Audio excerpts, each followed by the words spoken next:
Nigeria is rich in oil and gas, the kind of natural wealth many nations dream about.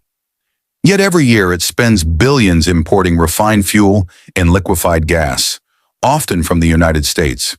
It's a strange paradox. A nation that sells crude oil abroad only to buy it back in another form at a higher price. So how did this happen? And how exactly is U.S. gas, without any foul play, quietly draining Nigeria's wallet? Let's unpack the economics behind the headlines. The story starts with infrastructure. Nigeria exports most of its crude oil, but has limited refining capacity at home. Its refineries in Port Harcourt, Warri, and Kaduna have struggled for years due to maintenance issues, corruption, and outdated equipment. So while the country produces millions of barrels of crude, it can't process enough of it into the petrol, diesel, or gas people use every day. Meanwhile, the United States spent decades building some of the most advanced refining and gas export systems in the world. By the mid-2000s, America had turned from a major importer into a global energy exporter. That's where the two stories meet. When the U.S. began exporting large volumes of liquefied natural gas, or LNG, the global energy map changed. Countries that couldn't refine or store enough gas locally now had new reliable suppliers. Nigeria, despite its own reserves, became one of the nations that turned to imports to meet local demand. Every shipment of gas or refined fuel that arrives from the U.S. or from Europe and Asia must be paid for in dollars, and that's where the wallet starts to feel the burn.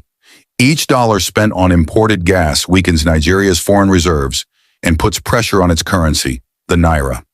It's not that the U.S. is doing anything wrong. It's simply selling what Nigeria needs, efficiently and legally. But the imbalance costs Nigeria billions in foreign exchange every year. For ordinary Nigerians, this global loop shows up at the pump. When global prices rise or when the dollar gains strength, fuel prices at home surge. That's because imported gas depends entirely on foreign exchange rates.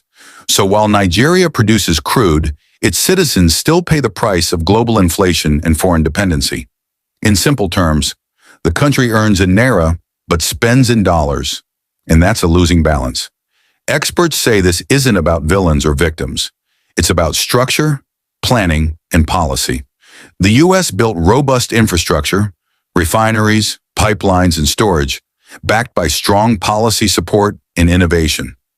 Nigeria, on the other hand, faced decades of underinvestment, political interference, and unstable leadership in its energy sector. So when demand grew, it had no choice but to look outward. And in a global market, efficiency wins.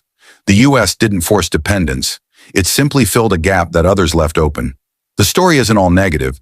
New projects like the Dangote refinery and modular mini refineries across the country could change this pattern. If they succeed, Nigeria might refine its own crude, produce its own gas, and even export to neighbors. It's a long road, but it's possible.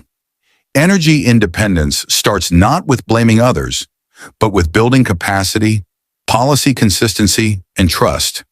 Every liter of imported fuel affects more than just the national budget. It touches daily life. From the cost of food transport to electricity bills, everything is connected. When a nation relies on others for what it can produce itself, it gives away both control and opportunity.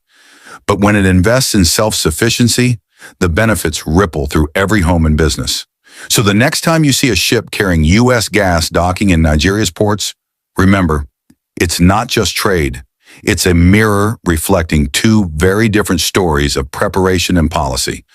One nation turned its resources into strength. The other is still learning how to do the same.